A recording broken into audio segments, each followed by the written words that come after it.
What up, people? Happy Saturday. Kamari Ellis here. Kamari Ellis, the Financial Rebel.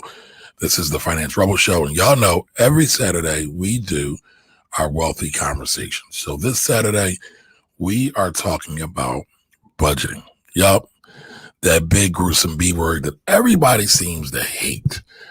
But it's important, right? Everybody said they want to be financially free, financially independent. They want to be rich. They want to be wealthy. They want to pop their collars. They want to get to the bag.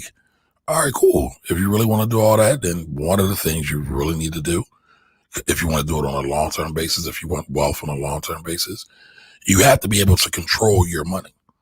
And in order to control your money, you got to see your money. And then you'll know where your money is actually going. So you'll find out by looking at your money plan, because I try not to say the B word, right? That infamous B word, the budget word. I try not to say that too much because I know people don't like it for whatever reason. We get these associations with words, whether they be cuss words, whether they be real words, and then we kind of shy away from them. And budget is one of those words that we kind of have a negative connotation towards. But I'm here to tell you, if you're really serious about getting wealthy, if you're really serious about taking your money to the next level, you have to have some kind of control and mastery over your money, where it goes, how you got it, where do you plan on it going to. But it all kind of depends on your why. But before we get started, let me check in with my folks. Tate Digital, I see you over there on IG. Mid-Atlantic's here. Bay 105, how you doing? Aguanel 19, I'm sorry if I pronounced your name wrong. My apologies. And I see Yanni over here on FB. Hey, Yanni, I ain't seen you in a while. Hope all is well. Happy New Year. Christy Miller, my sister, how are you? Jose, what's up, Jose? We've been talking a lot this week. All right, good brother. This is the lesson for the week in my personal finance class. All right, so that means the universe sought you out to bring you here today so we can get that. Hopefully you got all the concepts in your class, and hopefully I can reinforce them or maybe introduce you to some other things. But either way, it's all good. Ply 73. That's my man, Apollos. What's up, Apollos? Great commentary today, by the way, Apollos. We need to make that conversation happen. You're from Watts. Okay. Hey, Stacy. How you doing? All right. Yanni. All right. Edith, Miss Edith's here. Okay. Doing Miles here. How you doing? Oh, Lysandra, my homegirl, my tax sister's here. Hey, Lysandra. Happy Saturday. Lysandra, did you ever get the answer to your question for that fixed index annuity? So, yep. Happy New Year. All right. So listen, I'm not going to belabor this too long. Again, we are talking about budgeting. That big old vicious B word. If you got any comments about that, put them in the chat. Any questions about that? But here is my question. Do you budget? Do you plan out your money? Do you know where your money's going? I want to sing some Diana Ross. Do you know? Do you know where you're going to? Do you know where your life is leading you? I can't sing, so I won't do that. But listen, y'all know we do every week, right? The market rundown. All right. So listen, stock market measured by the S&P 500 closed at $3,841. Okay. Stock market was up 1.9% this week. Stock market's still going. Year to date, stock market is up 2.27%. All right. So the stock market is still in this super duper long-term bull market. Still been up. It's going to keep going up for a while, but I'm expecting a pullback or a crash at some point. However, we got the new presidential administration in there. Shout out to the Biden-Harris team. And they have some big plans. So not only for Corona, infrastructure has been delayed for quite some time. I know President Obama was trying to roll out some infrastructure plans, whether that be for highways, whether that be for the electrical grid, whether that be for bridges and roads. Again, there's a lot of decaying infrastructure in the United States of America. That's going to mean more jobs. That's going to mean more spending. And more than likely, it might lead to higher stock market gains if we're just looking at it from a purely economical standpoint. All right. Oil Oil closed at $51.98. $51.98 was down week to date, or last week 4%. But year to date, stock market, oil. What am I talking about, y'all? I got lost in the last segment. So oil is down 4% for the week, but oil is still up 7% for the year. 7% for the year.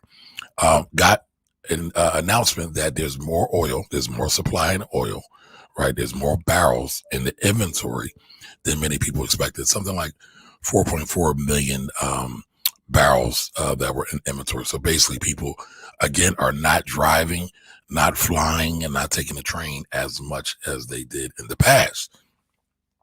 As we know, COVID's still here, even though the vaccine's being rolled out as we speak. But we also found out that China has also kind of ramped up their oil reserves as well. Excuse me for the alarms. That's my Washington Post alarm going off. I'm like a super duper news junkie, y'all. If you didn't know. And for some reason, I can't figure out how to turn those things off. I got to figure that out. All right. So gold closed at $1,855, $1,855 on Friday. Gold was up 1%, but gold is down. So gold was up 1% last week, but gold is down now 2% year to date. So we're seeing some things with gold that are starting to happen because the world is starting to shake up a little bit and change a lot of it. We're seeing, again, the vaccines coming out. As I've told you all many times before, gold is what they call a safe haven asset. It was hitting record highs because people weren't sure what was going to happen. People weren't sure, was COVID going to continue to run and continue to affect people, continue to kill people. People weren't sure. So instead of just letting their money sit in the stock market and let it fall, potentially, they put it in gold sometimes. Or sometimes they'll put it in what they call U.S. Treasury bonds. And sometimes they'll go and put it in Japanese yen as well. So those are like your major safe haven assets. So again, those are the things. Now, Netflix announced this week 8.5 million new subscribers globally. 8.5 million subscribers globally. Now, that's not as sexy and not as high as it was about 9 months ago at the start of COVID, at the start of the pandemic, but they're still attracting people. And so I'm expecting, even though Netflix is starting to get a lot more competition with the Amazon Primes and the HBO Maxes. I mean, there's so many subscription services, not to mention Disney Plus. I think Netflix is still going to be a player for quite some time. So so Lysandra says, how do I go? Okay, Lysandra, you know what? I will talk about that. I'll give you this right now. You can buy an ETF. One of the biggest ETFs out there for buying gold is GLD. If you look up GLD, another one is IAU. They're both gold ETFs. So if you want to buy gold, you can do that. Now, if you're talking about the physical gold, I can talk to you about that later on as well. All right. So let's get to it, y'all. Budgets. Who all does a budget? Who all has a money control plan? Who all has a cash flow control plan? I know a lot of y'all hate that word. Budget. Again, it might as well be as bad as you using the B word or the female dog word, right? But today's title is budgeting to gain wealth. So here's the thing, and I know most of my audience is grinding from the bottom trying to get to the top. Most of my audience was not born with a silver spoon in their mouths. Most of my audience had to work for everything that they got. And I get it. That's cool. But I also know many of my audience spend with reckless abandon.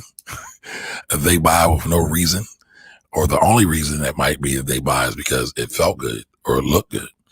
But it may not necessarily fit into your overall wealth goal. If you have a wealth goal, do you have a wealth goal? So today I'm talking to those people who want to become wealthy.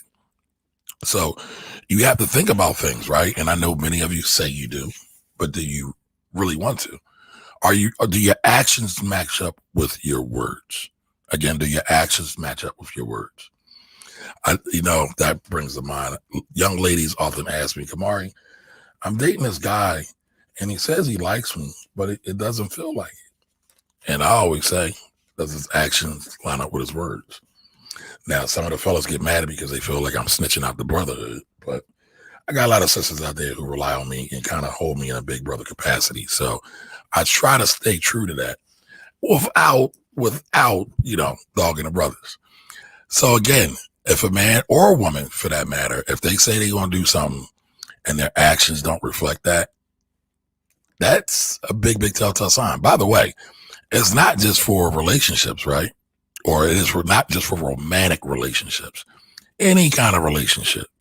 If you're going into business with somebody, let's say you got hired and you got a boss and they say, hey, you're going to get paid on Friday, X amount of dollars, let's say it's $1,000. And then when Friday comes, they never show up. No check, no nothing, but you still doing the work. Would you keep working with that person? And they do it this week, next week, or the week after? Well, you would say that person is not good with their word. So it's important for us to be good with our word as well, our word to ourselves. So again, we're saying we want to be wealthy. We're saying we want to have generational wealth. We're saying we want to put our children in a better position than we were, right? I know many of us want our children to have a better upbringing than us. They want them to have the things, right? The material things that we didn't have. I'm going to tell you, that's a recipe for disaster. That's how you wind up with entitled children. The goal should be to give your children experiences that you never had. Forget the toys, forget the trinkets, right? It's really about the experiences.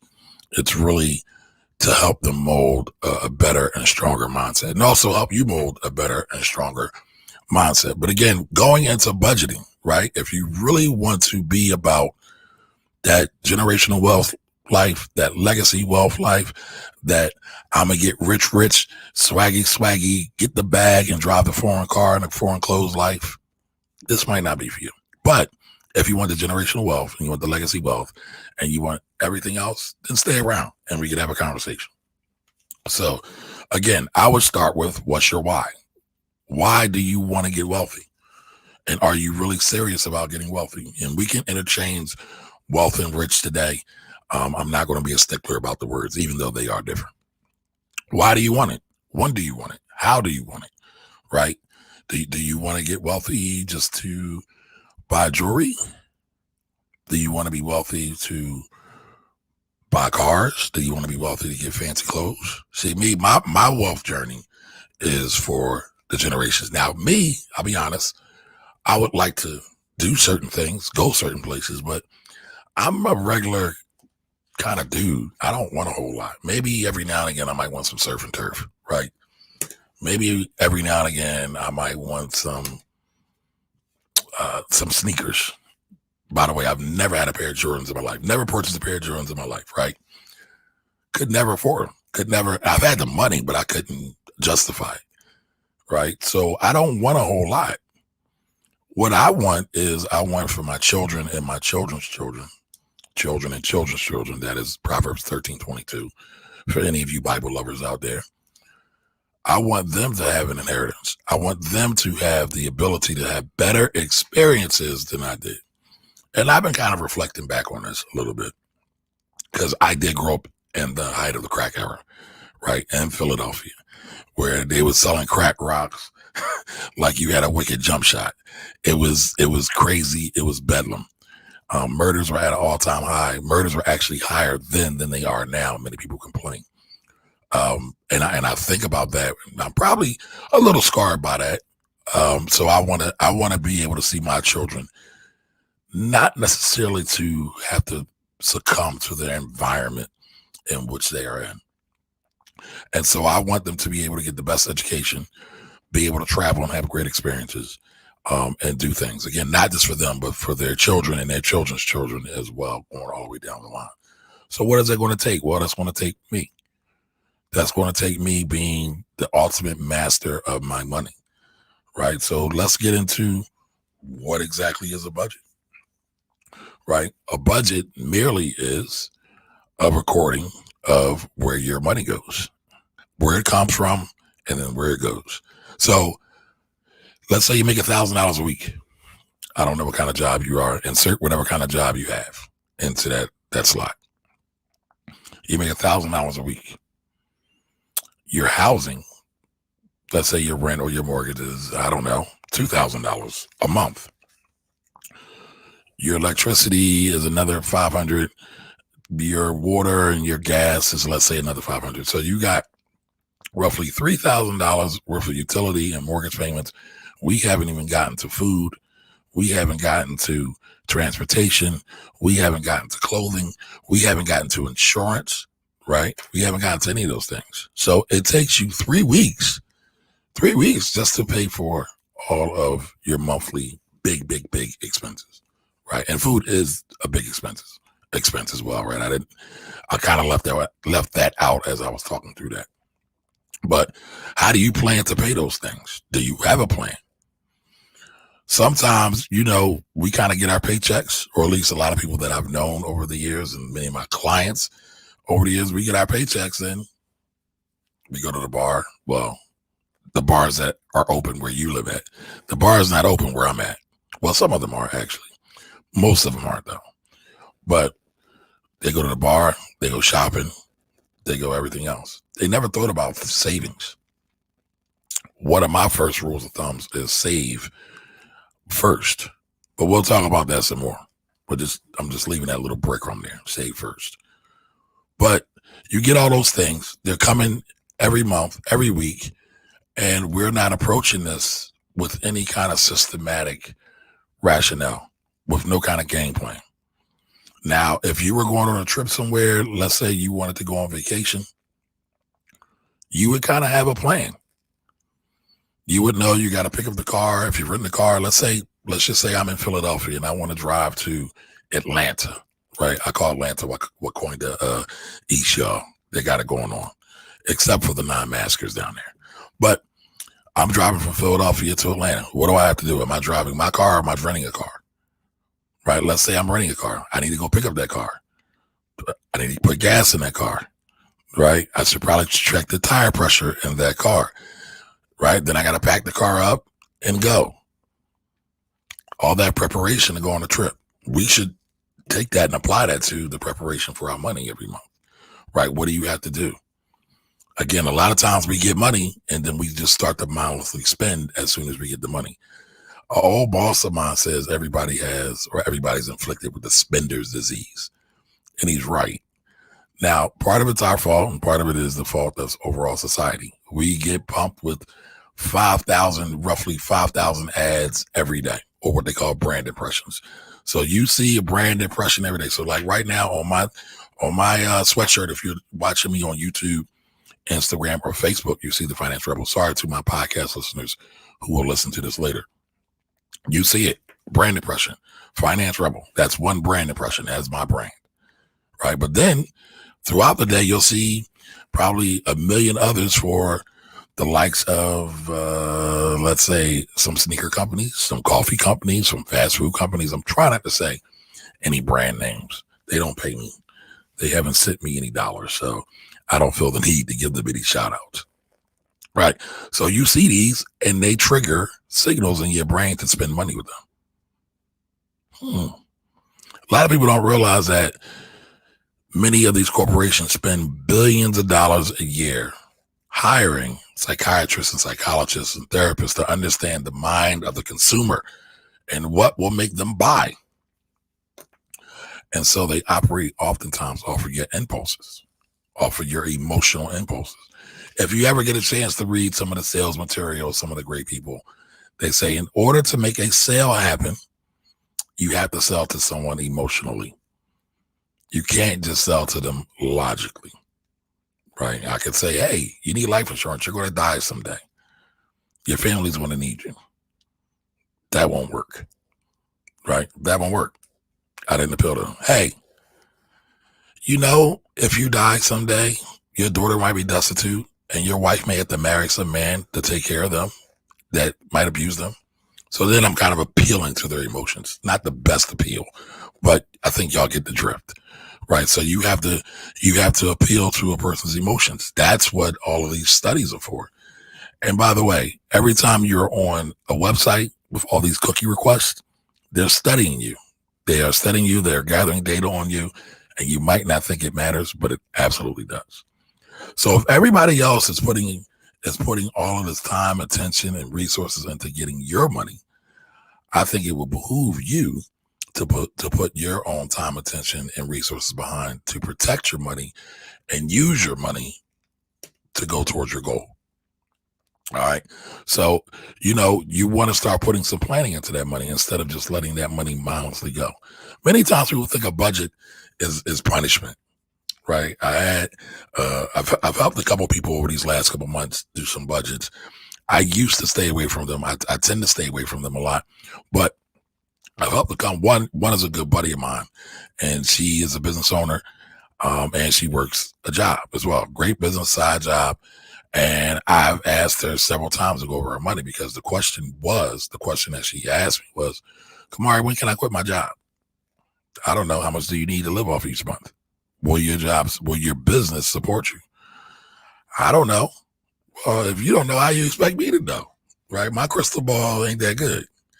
So if you can understand where your money's going, you could start to make a plan.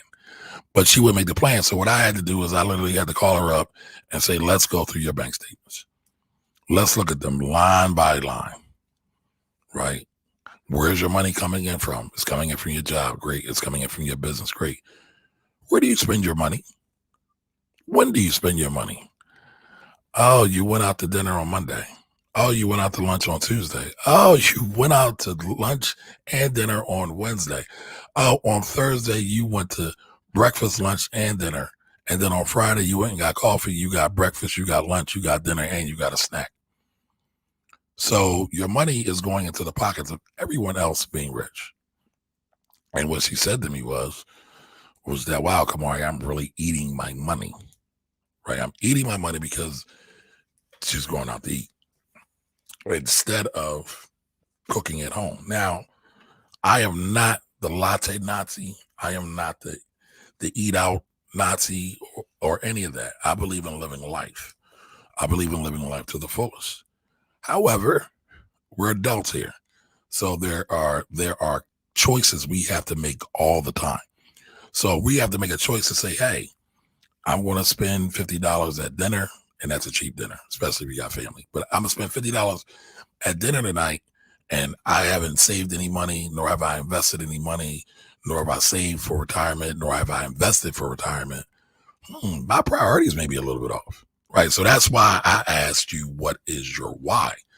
Why do you want to be whatever it is you want to be? So again, you want to be wealthy, and you're doing all of these things that are not in alignment with your goal.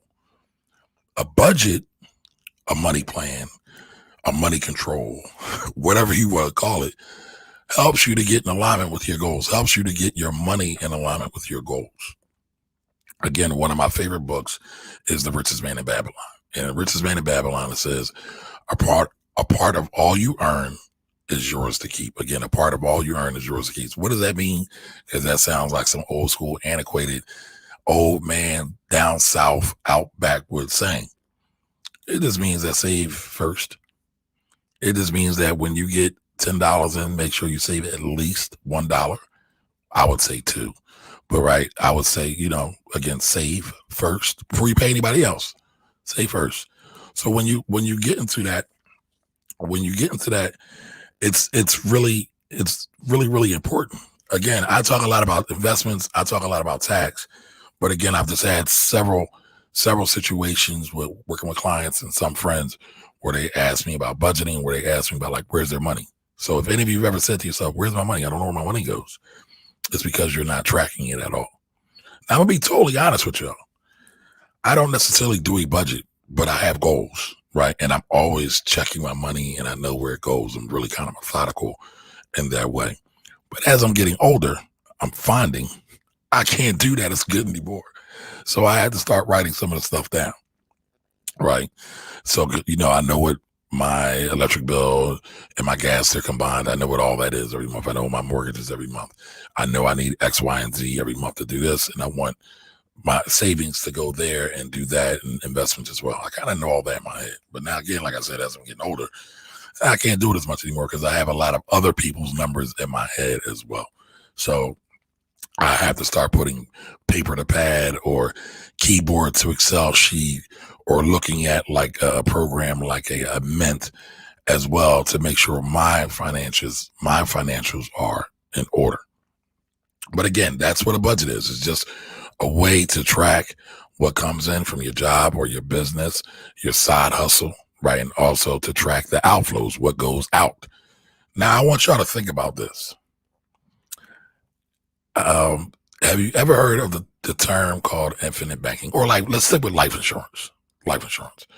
So I see a lot of people trying to sell life insurance because they say that companies, corporations own life insurance as a tax-free way of savings. It's true. But you know what else corporations do? They budget. I never see anybody try to sell a product based on a corporation's budgeting, but I see them try to sell a product based on what a corporation will do with their life insurance coverages. I find it very, very interesting that anytime it comes to being really, really good stewards of your money, people shy away from it. And I get it. It's boring. Anybody got time for that, right? Anybody got time to be talking about no budget? That's boring. That's a sentence. That's a job. But here's the real deal, y'all. Again, if you're looking to get to the land of milk and honey, and again, that's your why, I would say that budgeting, again, money control, money cash flow control, whatever you want to call it, is really the keys to the kingdom, right? Because there you get to control your money. There you get to allocate where your money goes.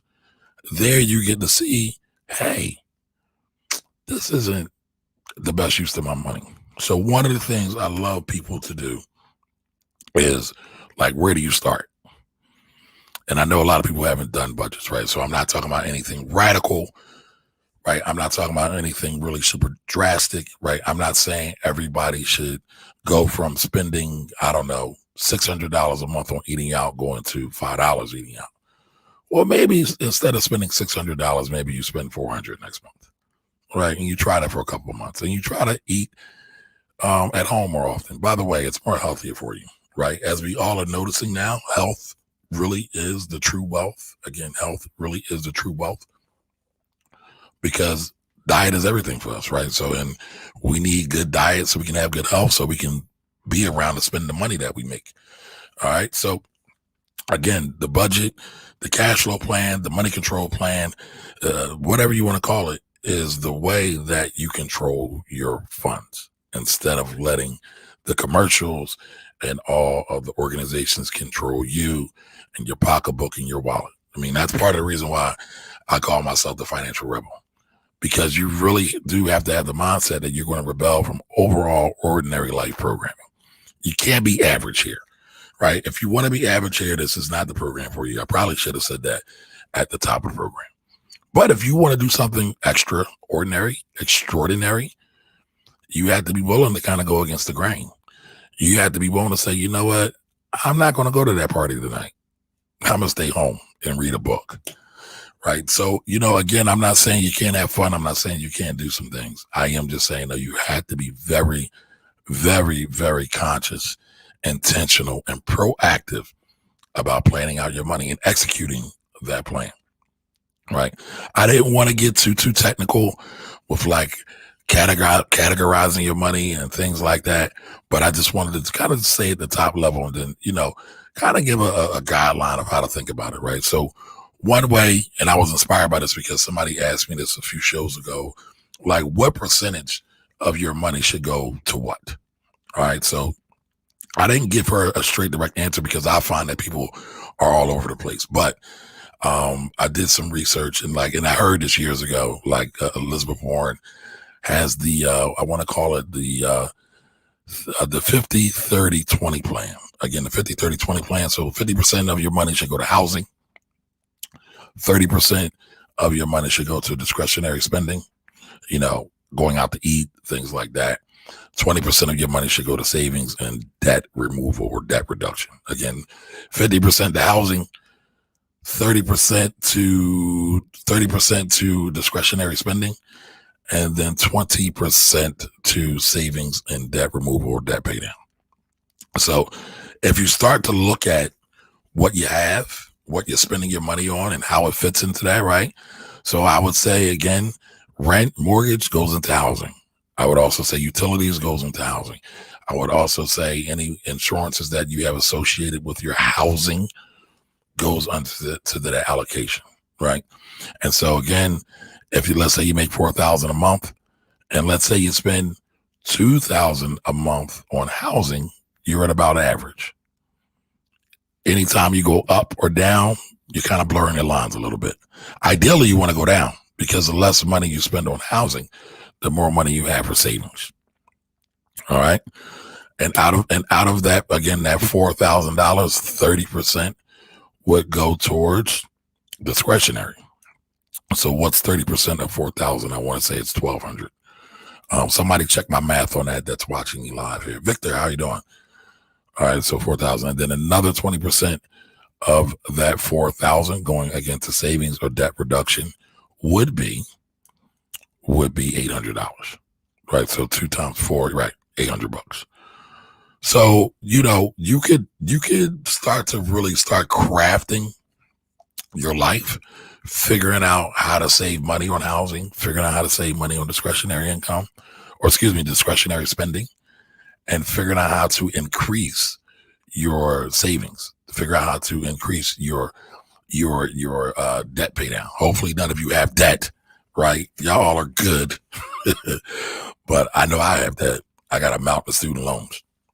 So, it's really, really important. One of the things I want to do is pay down the student loans for me and my wife. So I'm going to get there at some point, and that's part of the plan.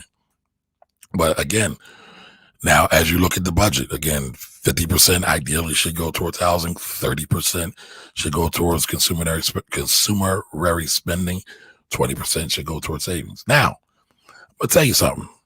What the FIRE people have figured out, again, FIRE, Financial Independence, Retire Early, that community, what they figured out is that the more you can save, the quicker you can retire. And how do you get to save more? By spending less. Right. So they've got all these other hacks. Now, I'm a little older, so some of the stuff they do when I was coming up was called different things. Like, so now house hacking is a really, really big thing. Now, I don't know if any of you all have read my article about creating Black wealth. One of the things I say is have intergenerational living. So when you have your auntie or your grandma, you all live in the same facility, you get to save money. Now, that might work for some families. It may not work for others. I get it. Some parents get on your nerves. Some of them you love. It won't work for everybody. Everybody has to figure out their own recipe and their own formula. But house hacking, again, is buying either a multifamily unit or having, let's say, multi-room houses, like 3 or 4 bedrooms, and renting them out. So you either rent out the bedrooms or either you rent out the units.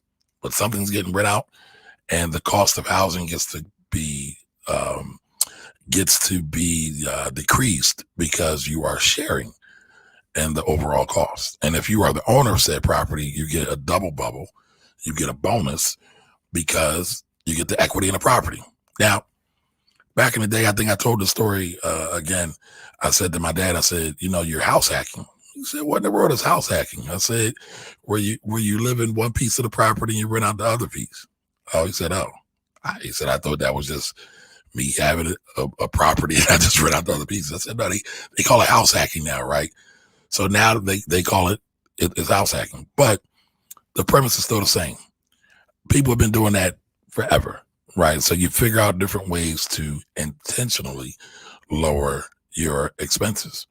Now, a lot of times we wait till we get into an emergency to be proactive. We wait till we're in trouble with the mortgage. We wait till we might get evicted. Be proactive about it and make sure that you put that extra money into savings. I know y'all don't like it when I talk about savings. Like a couple times people have asked me, well, how much should I have in savings? And they don't like my responses. But my response has been spot on, especially during COVID. So what I tell folks, ideally, right? These are the goalposts. These are the guiding posts. If you're not there, it's cool, but the whole aim is to get there. I say everybody should have a year's of income. Not at 6 months of expenses, not 3 months of expenses, none of that. Because my original logic and thought was your average person who loses a job takes them 9 months to find a new job. And they usually get about 9 months worth of unemployment benefits. However, everybody talks about expenses. I don't know one person who wants to go back, right? What I mean by go back is change their lifestyle. And let's say instead of going out 5 times a week, they're unemployed, they only go out 1 time a week. Most people don't want to do that. So again, my goalpost, my aim is to say, all right, let's try to maintain the same level of lifestyle. And if you're making $50,000 a year, you're like, holy moly, that's 50 grand I need to have in savings. Yeah. But you don't start with the 50 grand. You start with 1,000 at a time, right? So you get 1,000 in savings, boom, you got that 1,000. You get a tax refund, let's say you get 1,000, boom, you put that in there. That's another couple thousand. You get a bonus, boom, you put that in there, and then you consistently save every time you get paid. And then over a while, it builds up. Now, again, a lot of people don't like that, but my first condition, the reason why I came up with that was because, again, it was 9 months worth of unemployment. It takes a person usually 9 months to find a new job. I never factored in COVID, which has been about a year. And when you look at everything that's going on, we have all these people that are potentially going to lose their homes through foreclosures and evictions. If you saved right, you may not be in that situation. Now, again, I know that is the goalpost. That's where we want to go. But many folks aren't even working up towards that. But just imagine how much peace of mind people would have if they had a year's worth of income saved up somewhere. And like, forget all the fanciness. Forget all the fanciness, right? We're not talking about no stocks. We're not talking about no Bitcoin. We're not talking about no Forex, no day trading, none of that. Just straight cash in the bank. How well would you sleep at night knowing you had that bread in the bank? I think people would sleep a lot better. Many of us suffer from a lot of mental health issues, whether it be anxiety, stress, a lot of those things, because our money's not right. So we're wagering our health, our well-being to buy these trinkets and these things that don't serve our goals, right? Our ultimate goal, become wealthy, wealth builder, wealth creator, and they don't serve our health. So they're killing us kind of in 2 ways. They're killing our dreams, they're killing our goals, and they're also killing our health, because we're taking our money and we're buying stuff that, 1, doesn't appreciate in value. 2, 9 times out of 10 is nonsense. And again, I'm not saying that we can't have fun and we can't live life. But you also have to be, again, we're adults. We have to figure out what we would like to do or what we're willing to sacrifice in order to get some of the things that are really, really important to us. And that's just what it is at the end of the day. I mean, if you really are serious. Now, if you ain't serious, then ain't no even talking about that. We can go talk about all the other frivolous things in life, all the superficial things in life. What celebrity got married? What celebrity got divorced? What celebrity got 50% in the marriage? What celebrity is broke now? None of those things that really make a goddamn to our life, our children's lives, and our family lives, let alone our communities, right? They're all low-level vibrational things. All right. So again, you gotta keep all of those things in mind when we're thinking about that, right? So again, I say a year, but that you can work towards that year, right? Again, I don't want you to be afraid of the savings goal just because it's such a big number. If you want to become wealthy, you got to start getting used to seeing big numbers. I put a question out. I put it out in kind of 2 different forums, right? I always ask, what would you do if you got $1 million a day? Now, if any of y'all studied the lottery and what happens to lottery winners, most of them go broke. Why do they go broke? Because they're not accustomed to having that money in front of them and they don't have good financial discipline and control. Well, here's the reality. Most of us are never going to have $1 million plop down on us at one time, just out of the sky. But if we had good financial habits, good financial mindsets, we could be able to take that money and put it to work and use it to build build inheritance for our children's children. Because again, that's what most of us are doing. I know that's why I'm doing what I'm doing. That's why I have a business. Now, if I could find a good job that paid me a wonderful salary, I might do it. But then my wife always tells me, I'm not really employable. So, I don't know. Again, however, we still have to be masters of our minds and masters of our money. If we're not masters of our mind and masters of our money, we're just giving it all away to people who don't give two hootenannies about our outcomes, nor our children's, nor our communities. Our money, part of our money is our power. And if you give your power away, you're powerless. So money is just one form of power, right? You have spiritual power, intellectual power, financial power. Well, if we have all those powers and we give, let's say, 1/3 of those powers away, we're only operating on 2/3. Can you imagine driving a car with only 2 wheels or 3 wheels? Everything's not going to work right. Something's going to be off.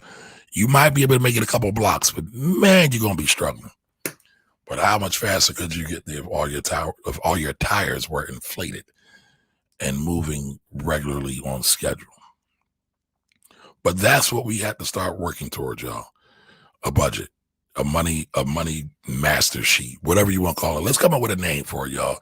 Somebody put some ideas that what we can change. We can remix it. We are the creators of the remix. Shout out to Puff Daddy, right? Well, let's change the name of budget. Let's give it something fancy, whether it be cash flow control, whether it be money control. I like my man out there who says where the money reside. That's just a really good feeling song. All right. Kaizen Investor says money master plan. I like that. MMP, money master plan. So part of our money master plan has to be where our money's going. We complain a lot about corporations. Corporations this, 1% this. Well, most corporations have a budget. Now, you will see some people out there that will say the rich, the wealthy, they don't operate off budgets. And to a large degree, that is true from my interactions with many of the wealthy. But the reason why they don't have budgets is because their mindset is already stuck or already formed, rather. Their mindset's already formed. And they don't like to buy stuff that depreciates in value. And their daily living isn't an issue because they have enough cash flow to keep going. And they've already got enough assets to keep going.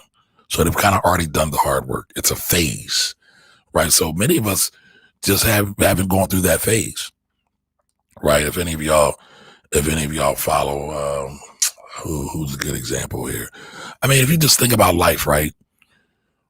When a toddler starts to crawl, they're not quite ready to run, but they got to do all that crawling to build the muscles so they can start to walk, right? And then once they can walk, then they can begin to run.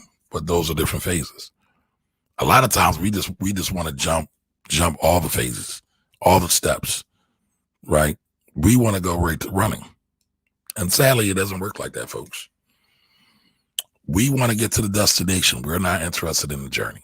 But the journey is the real key. The journey is what really builds you up, gets you strong, and gets you ready to be able to endure just about anything that comes along. So you can't really, or you shouldn't really jump it. Now, sometimes people get to jump it.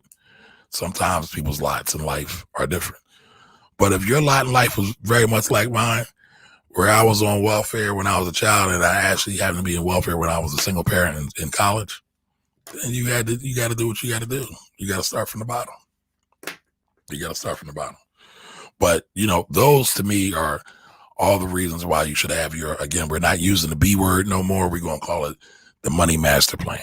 The money master plan. So those are the reasons, right? If you got a goal, it helps you get there, right? It helps you direct your money to be most efficient and most useful, right? It helps you keep the money, your hard-earned money that you've worked all month for, out of the hands of those grubby, what many people like to call 1%ers. There's a joke out there, and I'll say it. Again, it's a joke. I'm not trying to disparage any community. The joke goes, why does one group of people love Christmas while the black community, no, that's not how the joke goes. I'm messing the joke up, y'all. I'm messing the joke up, y'all, because I'm trying to be PC because I don't like lumping everybody in one song, but I'll say it. So the joke goes is Jews typically go on vacation on Christmas while black folks are typically out spending. And they say, why is that? And they say, because the Jews have the factories and the black folks are busy buying from those factories to buy the Christmas toys. Who's really winning in that scenario? And again, that's no diss to anybody of Jewish heritage or religion, faith, or whatever. But I'm sure many of y'all have heard that joke. It talks about who is the builder. It talks about who is the creator. It talks about who really is in control of their fate. If you're not building, if you're not creating, if you're not investing, you are only working at being busy. You cannot spend your way to being wealthy, folks. Again, you cannot spend your way to being wealthy. It just doesn't work. Doesn't work that way. Now, we could have a conversation about black wealth, right, and why it's important to keep our money in black communities. By the way, that adage that the black dollar only sits in the black community or circulates in the black community for 6 hours is not true. It's never been studied. You can't study it, but sadly, we still keep saying it over and over again. What they're trying to imply, though, is that oftentimes you might spend $1 with a black business, and that dollar that black business has is then now spent with another business owner outside of the black community. So it says that money never circulates in order to help stimulate employment in the black community, which ultimately is helping to keep the black community poor. All right. Now, not trying to get off too much on a tangent about budgeting or get away from budgeting, but some of those things, all of those things are interrelated. They're all interrelated. So let's take some questions. I've been rocking for about an hour. Who has questions? Who's ready to create their own money master plan? Who's ready to start tracking their money? So as y'all get y'all questions together, I want to give you a couple things to do and to think about, right? Because all this talk means nothing if there's no execution, there's no action behind it, all right? So I would like all of y'all who don't have budgets, or oops, you can't say that word no more, the money master plan, your own personal money master plan. Go back and look at your spending for 3 months. Put it in categories. It's pretty easy to do. Most of us have bank accounts, right? Go look through your bank account, look at your spending. Where do you go grocery shopping? How often do you go grocery shopping? I mean, what I would suggest you do is print out each month of your sheets, get a pen, get a red pen as well, and get a highlighter. And I would go through each one of the items on your bank account line by line and write what it was for. Whether it was school for your kids, write that out. School expense. Whether it's clothing for you, write it out. Clothing, we need clothes. Whether it's gas for your car, your truck, your motorcycle, write it out. Yes, Monica thoughts. You are correct. Your bank statements and your credit cards. So I would go through all of those. See where your money's going. Like actually sit with it and go through it. While I am super duper digital and I love it, sometimes putting paper to pad or pen to paper or pencil to paper, whatever you prefer, is great. Now, if you are super conscious about the environment, you don't want to do that, you can download your transactions and your bank account and your credit card companies to an Excel spreadsheet or a Google sheet, and you can do the same thing there. But I prefer you do a pen to pad. Why? Because it's something about that kinesthetic, right? Touch is kinesthetic, right? That kinesthetic feel and exercise when going through your money. We're seeing where it went, right? So we got a couple tasks here, right? So when you go through that, I want you to add all of our figures. How much did you spend on rent? How much did you spend on electricity? How much do you spend on going out to eat? How much do you spend on, I don't know, gifts, Christmas, Kwanzaa, Rosh Hashanah, whatever other gifts, holidays you do for, how much are you spending for birthday? Tally all those up, put them in categories. Don't be afraid. If you need help with it, just hit me up. I can help walk you through it. Then ask yourself this question. Was it a good purchase or not? Did this purchase help me? Listen, y'all, again, y'all know I get on here and I rant about, the goofy social media gurus who just pop up out of the blue and say, hey, I'm an expert in options, or hey, I'm an expert in the futures market, or hey, I'm an expert in day trading or penny stocks. That's cool. I do that. I like to think it's from a good place of intention, but is that really helping anybody? That's my emotion in the moment. What I can do is the best ways I can use my power, my intelligence, my education, my experiences to bring to you some of the things that I've experienced in a productive way. Because we're all human and we get caught in our emotions. I'm guilty of it, but I try not to get caught in non-productive emotion, if at all possible. And so me complaining about those folks don't really matter at the end of the day. I mean, unless I'm highlighting something I think is really, really bad. For example, I said I wasn't going to talk about this, but there was a quote unquote Black wealth advocate that put out a post recently and basically said Kamala Harris wasn't a leader and shouldn't be revered or studied. I kind of took that as a slight against all Black women, especially many of the Black women that have sacrificed in the political sphere, like a Fannie Lou Hamer, like a Shirley Chisholm, like a Stacey Abrams current day. And I thought that was really, really bad. And so I talked about it and I illustrated it, which I didn't talk about the person. I talked about the issue. I don't like talking about people because I think that's super duper low level. I talk about the issue. And so unless I'm going to bring something like that to these formats and these shows, it's a waste of time. So I would rather, and I feel, y'all let me know if y'all agree or disagree, but I feel it's a better use of everybody's time that comes to watch me every time I go live to talk about things you can actually do with your money to really empower you. And again, everybody's kind of caught up in the fancy stuff, but what about the basics? We can never forget the basics, the basics, the basics, the basics. You got $1. What do you do with that $1? Where are you spending that $1? Are you saving any of that $1 repeatedly over and over and over again? Because it's those basic things that are going to get us to a better financial position.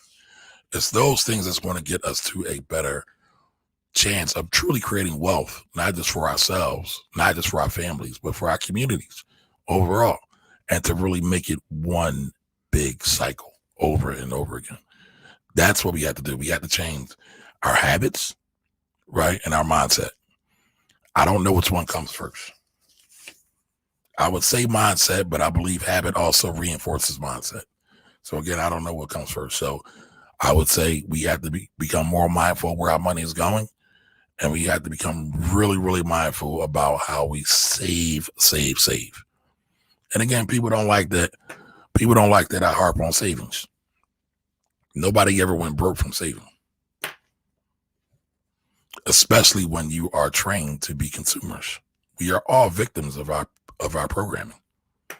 Now, some people don't like that I say that. Some people are offended that I say that. I include myself in that. We are all victims of our programming. Some way, shape, how, or fashion. The question is, what are you going to do about it? Are you just going to become a victim of your programming, or are you going to take the power that you have, the divine power that was placed inside of you, to change your programming, to be better? And again, I don't talk about wealth from a place of getting new cars, clothes, and jewelry. I talk about wealth from a place of getting schools and books and experiences for our children. That's what I'm talking about. To me, that's the goal. That's the goal. That's the whole point of financial freedom, everybody, in my opinion. All right, so who has some questions? I'm going to go back and see if I can find any of the questions or any of the statements. And let's continue to have a dialogue for another 10 or 15 minutes or so. All right, so Monica Thorpe says some fire folks are very extreme. Yes, they are. But listen, what you can't say about the fire folks is that they're not going to reach their goals. They said, listen, I don't want to work for the man for the rest of my life. So I would rather not buy dumb stuff. I'm trying not to curse as much for y'all. I'd rather not buy dumb stuff and use my money for me to retire. Again, FIRE is financial independence, retire early. There's like a whole movement. Google those people. What's up, Smart and Tidy? Tracy Biz, how you doing? Monica, I don't know if I spoke to you, but formally, hello, welcome. She says, my 4 rules of a good budget is be honest. Yes, I agree. At your wage. I like that. Pay yourself first and respect your savings. Yep. And by the way, y'all, your savings is savings. It's not a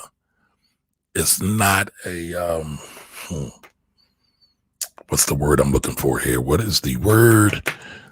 Your savings shouldn't just be plundered at every emotion, at every impulse buy. Like, so you shouldn't go out. You shouldn't, if you want, let's say PS5 is all the rave now, right? And let's say you got $5,000 saved, so you could take $5,000 out of your savings. You shouldn't take $5,000 out of you shouldn't take money out of your savings to buy your PS5. If you were not intentionally saving to get your PS5, right? You should be very intentional. I am Cherry LH. How you doing? Aguinell said, preach. Yes, it's more expensive in the long run. Yes, it is. So again, a budget is not punishment. It's not a fine. It's not torture. It's actually the keys to the kingdom. Just take a minute and review where you spend your money. Just start there. I'm not even asking you to do anything sexy. Just start there. See where your money's going. All right, the Kaizen investor says, if I win $1 million, I'm calling you to devise a tax plan. All right, that works. All right, and the Kaizen investor also gave us our new saying. So we're not saying budgets no more, y'all. We calling it our own money master plan. Shay Renee 215, how you doing? Welcome. I don't know how to say your name. The role? Forgive me if I messed it up.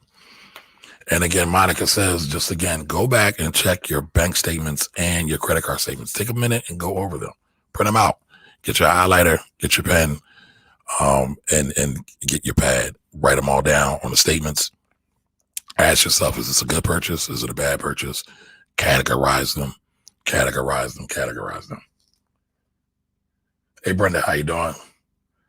Neen, how you doing? AKA Ultimate, how are you? The Kaizen investor says, I go analyze my Amazon purchases every 90 days. That works. But what about when you go to the coffee shop or when you're at the lunch counter at work? Are you bringing your lunch to work with you? Shaw 89, how you doing? Biz Architect, how you doing? Okay, so Aquanel, tell me how to say your name. I don't like messing up people's names. Says, I just had a baby. What are your ideas for how I can start saving for a baby's future? What kind of accounts? So what I'll say about that is you can start saving for your baby. I have no problem with that. You can create what's called a Uniform Gift to Minors Act or a Uniform Transfer to Minors Act. It's like a UTMA or UGMI account. You can do that. However, I would make you a priority first. Again, there's nothing wrong with saving for your baby. I get it. But you are the priority. So a lot of times you see some of these goofy so-called gurus tell people to put money into a college fund before they put money into their own retirement fund. But what greater travesty would it be that you retire and you have to depend on your child to finance your life, to pay for your life? Now, if it happens, cool, but that shouldn't be the plan. There's a lot of other options to send your children to school. And again, I'm assuming that nobody here is rich. I'm assuming that everybody here works every day, has a salary job, and either one doesn't want to start a business or two just hasn't started a business yet. But those are sort of accounts. You could also do a 529 plan. Again, if you are thinking about college also for your baby. Kaizen, I'm actually starting to do that. One of my big goals, y'all, I don't know if y'all saw it, like I showed when I got my passport, I want to become a digital nomad. So like, I want to travel the world. I want to see different things, different cultures. Just being in America ain't it. I'm not down with Americanized values, if y'all haven't noticed, right? So one of the things, Kaizen, is that I said I got to create a travel/vacation savings account, which I will be doing really, really soon. Nah, I got what you're saying, Kaizen. I got what you're saying. Cruise Made Arcade, how you doing? Welcome, welcome, welcome. All right, so listen, what questions do y'all have about budgeting, y'all? Go ahead and throw them in the chat as we begin to wrap up. All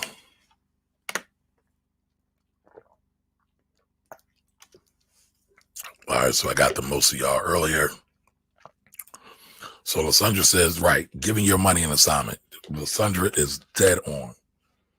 What I'll say to that is that what I've learned, because I've blown through some money, y'all. If your money doesn't have a job or an assignment, it will be lost in the sauce, and you will help to make somebody else rich. The money definitely needs to have a place to reside. By the way, I love that saying, if y'all don't know where the money resides. But you gotta give your money a job. If you don't give your money a job or an assignment, it'll be lost. It'll be for the streets, as a lot of the young folks say, lost to the streets. And it won't account for anything. It won't account for any growth. It won't be progressive. It won't be positive. It won't have any positive impact on your life. Financially, mentally, spiritually, money impacts all of that. Angie T says, I need a golden voice like yours. Nah, you would be surprised how many people don't understand what I'm saying. And then they say, what did you say? What did you say? I can't hear you. All right, so Don says budgeting, aka cash flow management, is the foundation of building wealth. Yes, it is. Yes, it is. So that's why I'm going to do more of these, talking about budgeting and cash flow management, aka the money master plan. Because again, we talk about all the fun stuff, all the sexy stuff, but we don't talk about the brass tacks. We don't really get down to business, y'all. We playing.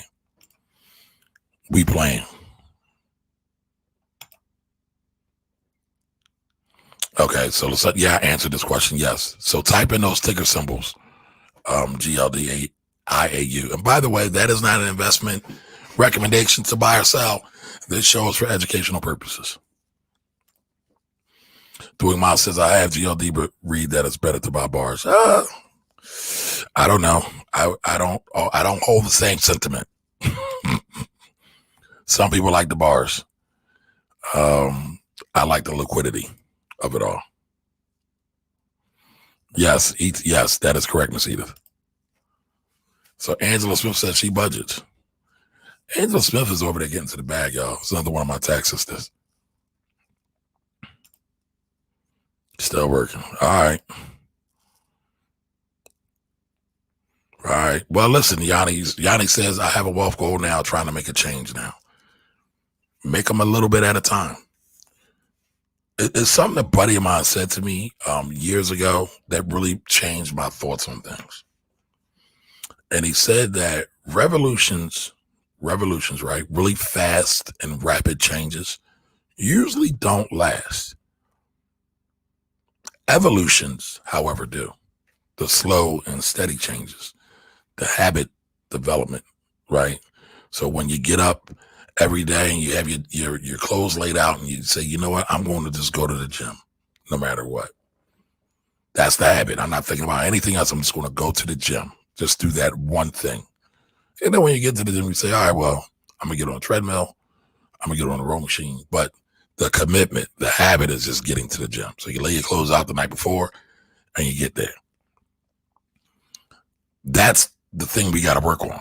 We ain't got to work on everything else in the pie. We don't have to work on, I'm going to do 5 sets of reps or 5 sets of curls and 5 sets of squats and 100 sets on the rowing machine. We don't have to do all that. Let's get to the gym, right? Same thing with your money. You know, you say, I'm going to save every time I get a piece of money. I don't care if it's $1, I don't care if it's $100. I don't care if it's $1,000. You say, I want to save, and then you just build that savers habit from there. That's one thing, one change, one little bit at a time.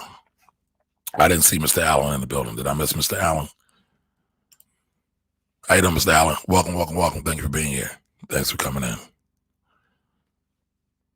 So, just change something a little bit at a time. That's it. That's it.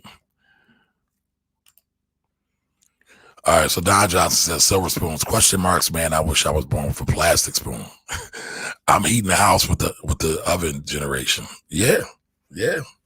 Listen, I used to have to go get kerosene just to heat our kerosene heater to heat our old house. Rough times, but I appreciate them all now, to be honest, because it built a certain level of character and perspective to know that, yeah, things might be bad, but it can always be worse. Be thankful, be grateful for all the things that we have. And I'm not just saying that from a woo-woo cliche-ish standpoint. Things really could be worse. We could all not be here right now. Right? Jerome, how you doing, brother? Budgeting, spending plan, no consumer debt are foundational. Yeah, I'm not so rough on a consumer debt thing because I feel like that's also become very faddish.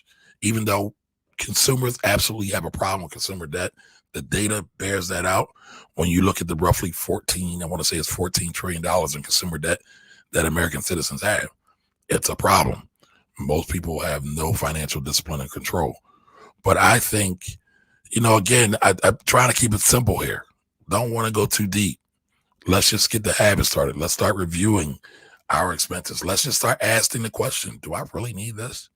Right? I mean, those are the things that are really going to help. It's not these grand pie in the sky kind of things that we need that are going to help us and help us grow our money and help us get better. It's really some of the small stuff that you save. Right?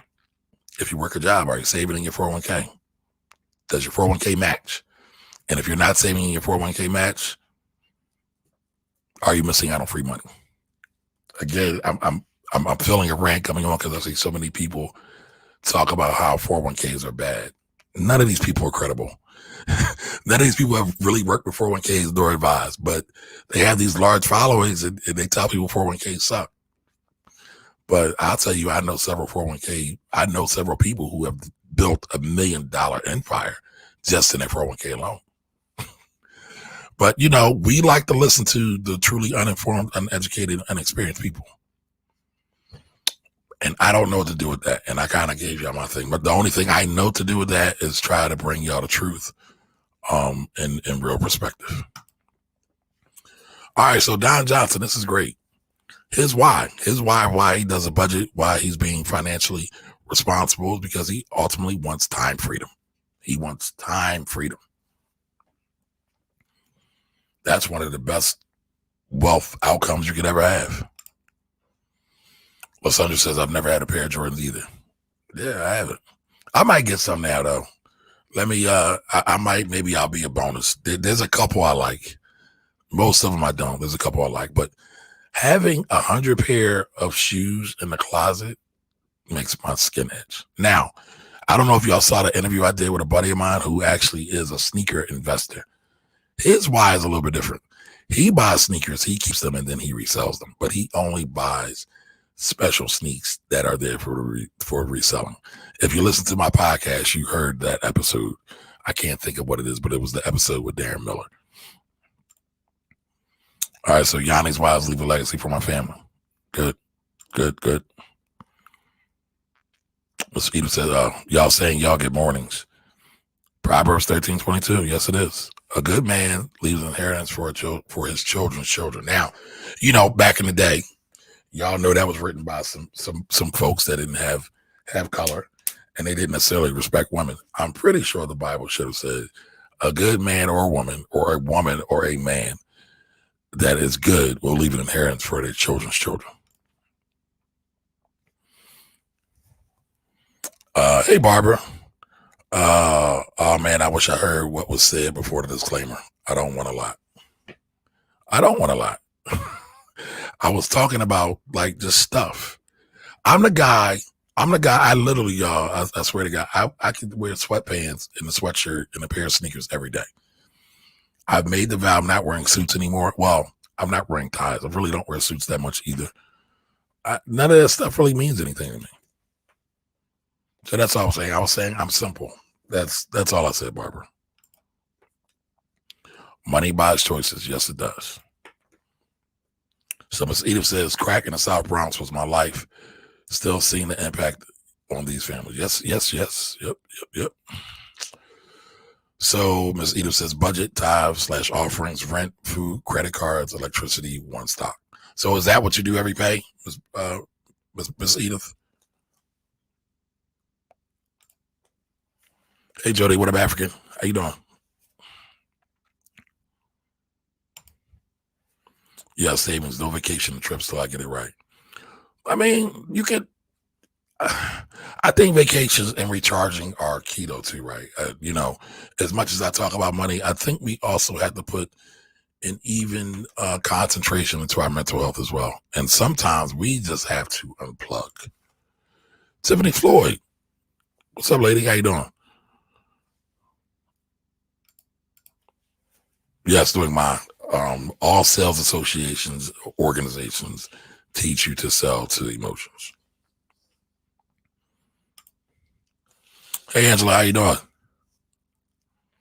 Welcome. So I got like 2 Angelas here.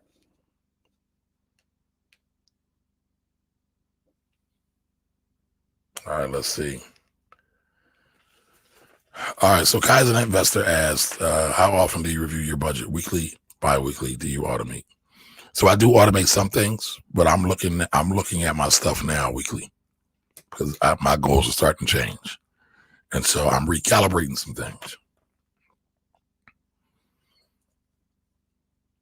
What are the rookie budgeting mistakes that you've seen? The rookie budgeting mistakes that I've seen is when people try to do too much too fast. Start slow, y'all. Rome wasn't built in a day. Just start slow. Just start looking at what you're spending at first and foremost, right? I'll give you an example. So in my business, I had like 3 different fax services. They're not that much money, but these auto subscriptions, oh my God, they kill me.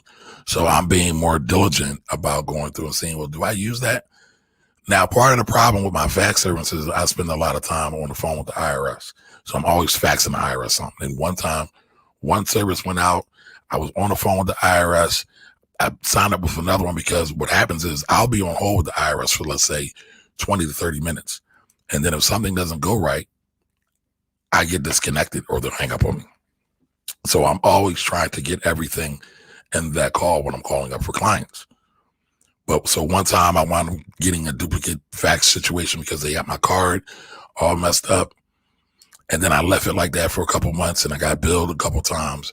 And then I wound up buying this phone, right? If y'all can see it, I bought a new phone and bought a desk phone because I don't get the best signal in my office. And in my phone, I get fax services, but I was still paying for those other services because they're like 10 or 15 bucks a month. And so I'm looking at it like, why am I paying this? And I realized that after going through my expenses. So that's another 25 bucks I could use for ads to grow my business, right? That's another 25 bucks I could save to create more cushioning. That's another 25 bucks I can have to hire staff because I got to start thinking about hiring staff. So, again, it's just using the planning and using this money more efficiently so I can get the most bang for my money. Kay Landers, how you doing? So she says, slow and steady. My investment company strategy. Love it. Yes. Tracy Biz, why you ask me that question? Now, I was just in the room the other day with my homegirl, Courtney. Y'all know Courtney, the Ivy investor. She's on with me quite often. So Tracy's question is, y'all, what part of Dave Ramsey's plan do you disagree with? I'm not really a Dave Ramsey fan, just to be honest. I don't hate him either. I'm going to tell y'all, just to be honest, since, I kind of started this whole social media journey, live journey on radio, Dave Ramsey started on radio. I have a great respect for his radio and content creation and the following that he's developed over the years. However, there's not much in what he does that I agree with. It's all cookie cutter. I tell you all the time, right? Number one, there's no such thing as a bad financial tool. There's bad strategy. All right. And most people have no idea what the strategy is. And I have an unfair kind of competitive advantage in that area just because of how long, because I'm old, y'all. Y'all see I ain't got no hair, but just how long I've been in the industries and the different positions I have held in the industry. So I look at things a little bit differently. But Ramsey is, I would call, I mean, totally honest, I would call Dave Ramsey's advice one, boilerplate cookie cutter advice. Two, I would also call Dave Ramsey's advice middle class advice. There's nothing wrong with being middle class. There's nothing wrong with being cookie cutter. But if that's what you're striving for, then cool. I say you strive for whatever you want, not necessarily be dictated by the quote unquote personality. I don't know if y'all ever noticed that. Again, I don't have a problem with trading. I don't have a problem with options, none of that. I don't have a problem with any of that. What I have a problem with is you not being educated to take advantage of the thing and jumping into it prematurely like most people do, right? And that's what I was talking about earlier with all my rants. That's your choice. It's not up to me to tell you what to do. It's not up to me to tell you to live a debt-free lifestyle. What if you want to be a real estate mogul, real estate investor, a real estate entrepreneur, right? If you want to do any of those things, that's your business. It is not up to me to tell you what to be. I can tell you how certain tools and products will impact your journey going into that, but that's not what I do. Like I tell people all the time, there's a video out here, I've talked about it, what financial planners do, what financial advisors do. They don't make you rich. They do not make you rich. They help you to evaluate financial situations. And so, again, I don't know that Dave Ramsey has ever actually worked in the financial services industry. So he doesn't understand licensing. He doesn't understand any of that. He has a great marketing content radio machine. He does. Some ways I'm a little jealous of it because them folks, man, they are fans. I have a friend / client who's a lawyer. And when I go to her office, some of the other lawyers, they talk to me, and they tell me about what they're working on, what they're doing. And then they try to sell me on Dave Ramsey's thing. I'm like, dang, Ramsey's fans are so fanatical that they're trying to sell another financial guy on his thing. But here's the thing, y'all.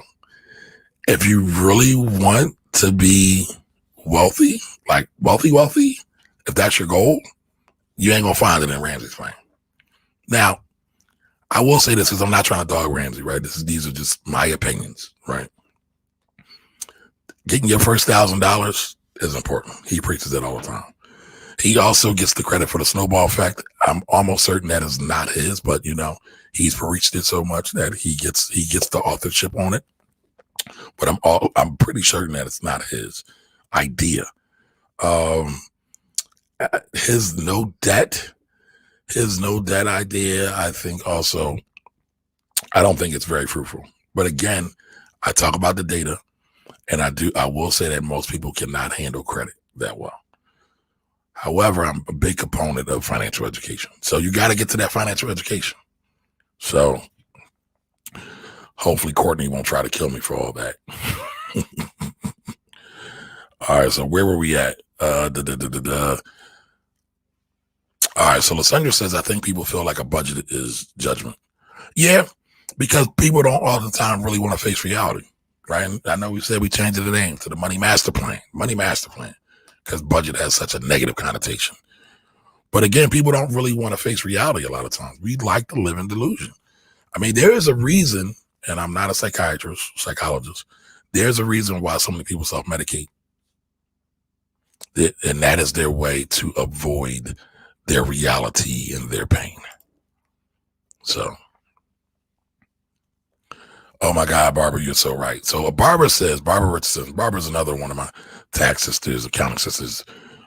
She says a budget can be so liberating though. It can be, right? And matter of fact, I was having this conversation with Barbara, right? We were talking about savings, and the more you save, the wealthier you can get, the faster it will get you to your wealth goal. And basically, this means you're cutting out all the bullshit. I know I said I was trying not to cuss, but I couldn't think of another word to say, y'all.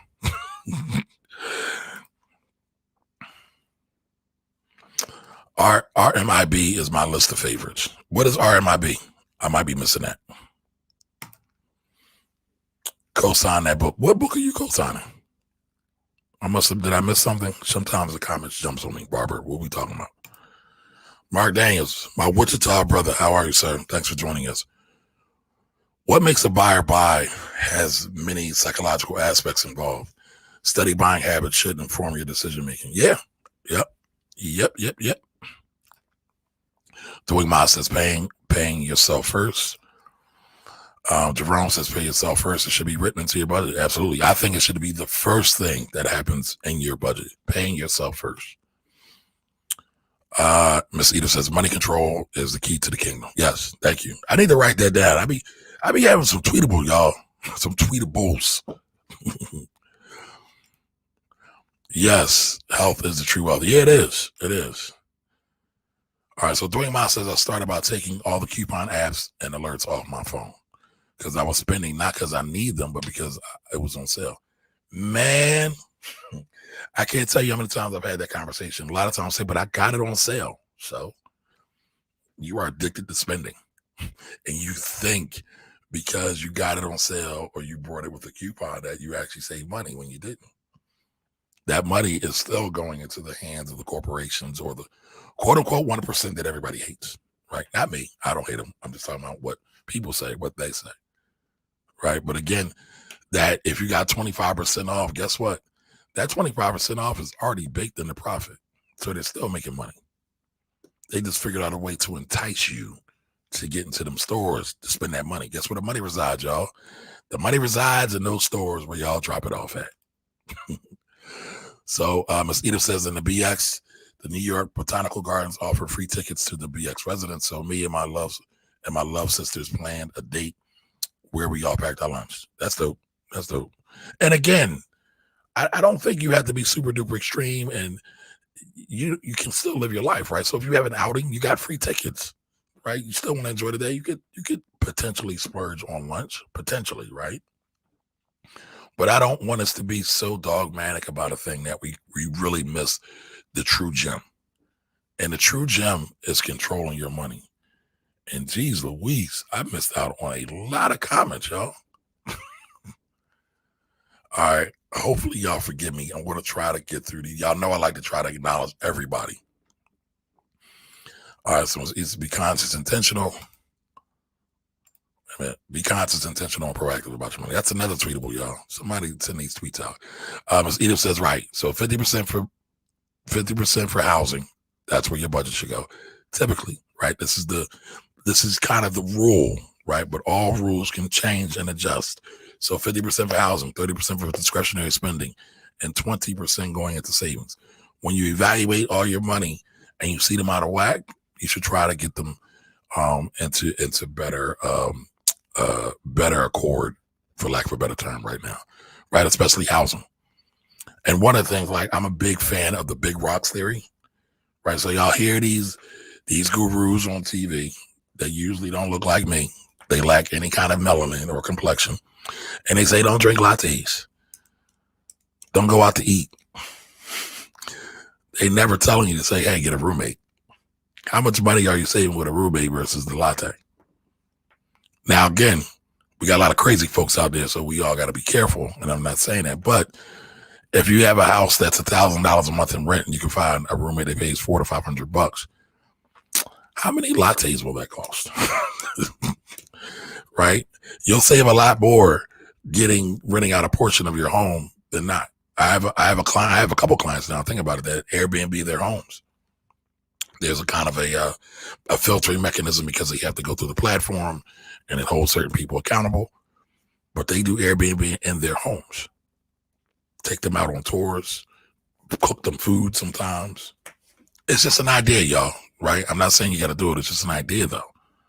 Be creative with ways of making more money, which will ultimately impact what your overall outflow is, which will impact how much money you can save and invest.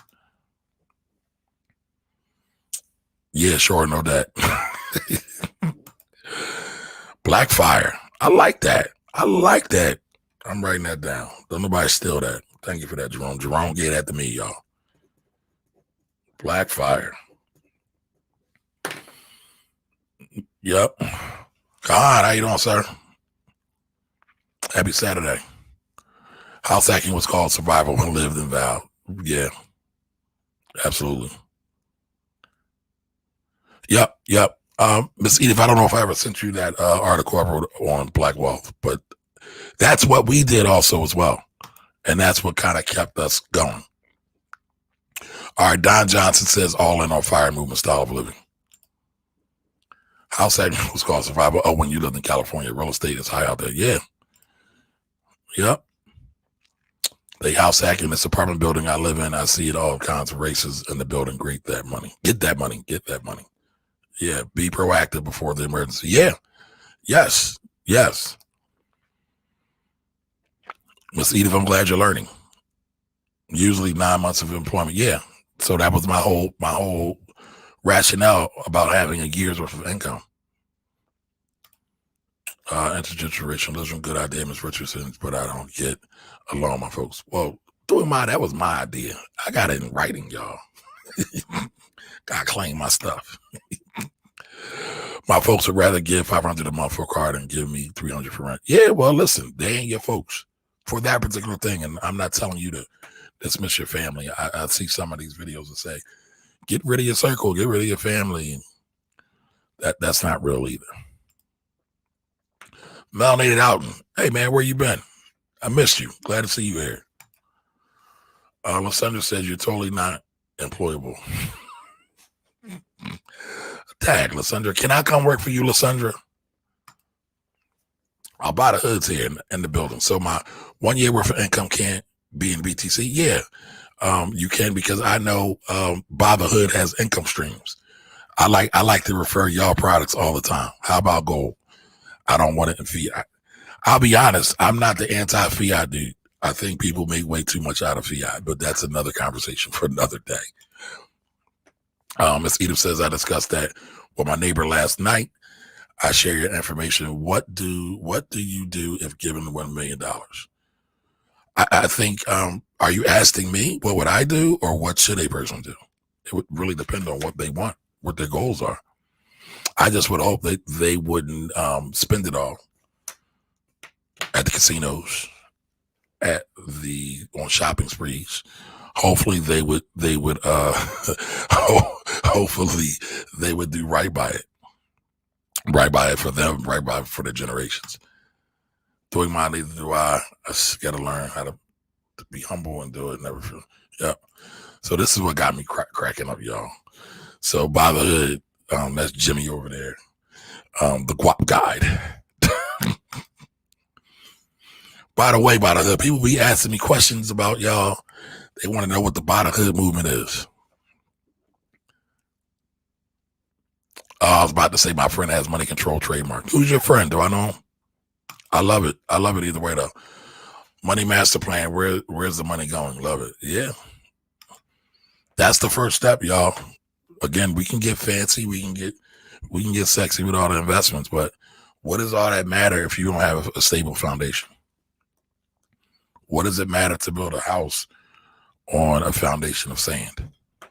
Doesn't matter. Maddox 12, how you doing? Welcome. Happy Saturday.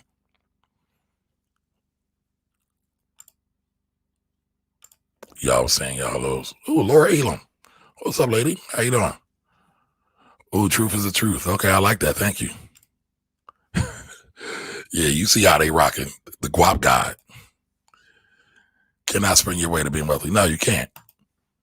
And we think having a big hog and a big caddy, or these foreign designs, these luxury designs is a thing. It's really not a thing. I'm actually, and I guess I'm getting old, y'all. I don't want to see people, and I know it's not my right just to put it out there, but I'm tired of seeing people flaunt other people's designs.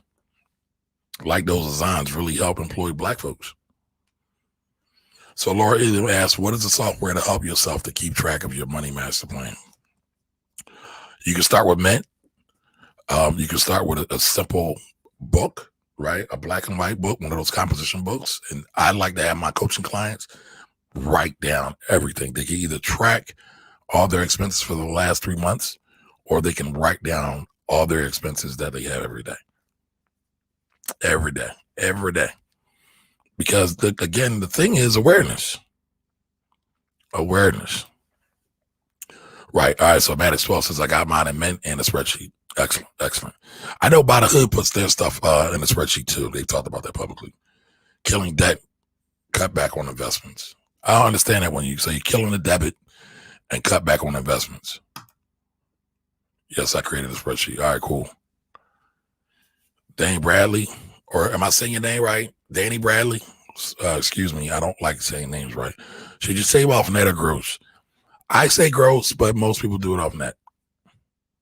So you can start with net, and then as you get your discipline more in place, if you don't have discipline, I don't know you. I don't want to presume, but as you get your discipline in place, then you can move to gross. Man, you need a budget. You need a budget. Actually, YNAB is actually an app too. Right. I'm sorry, Don. I didn't pick up on that.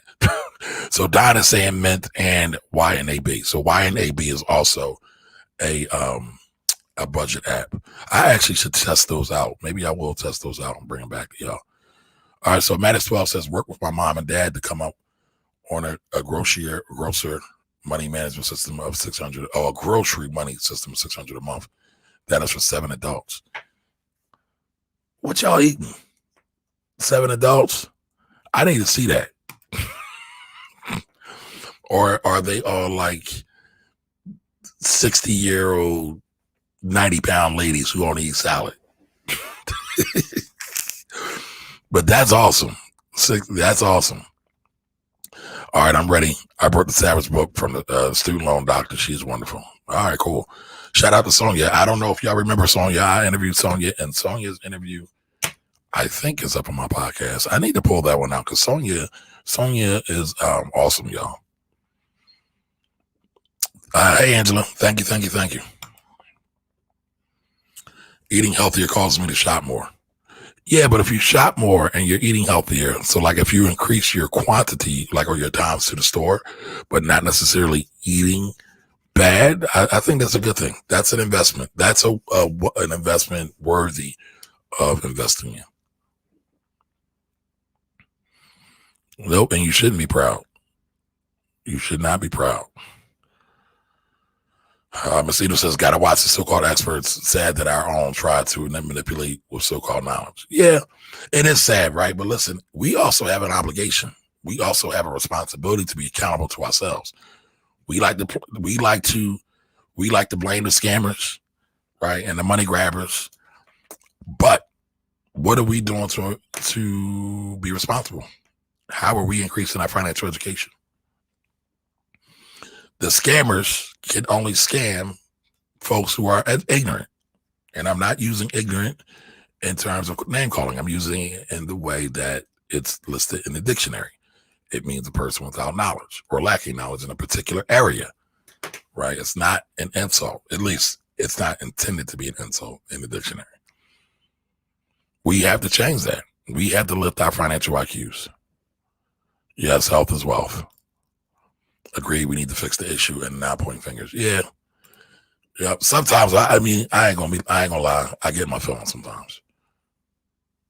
Yeah. So Danny, I would say start with your net.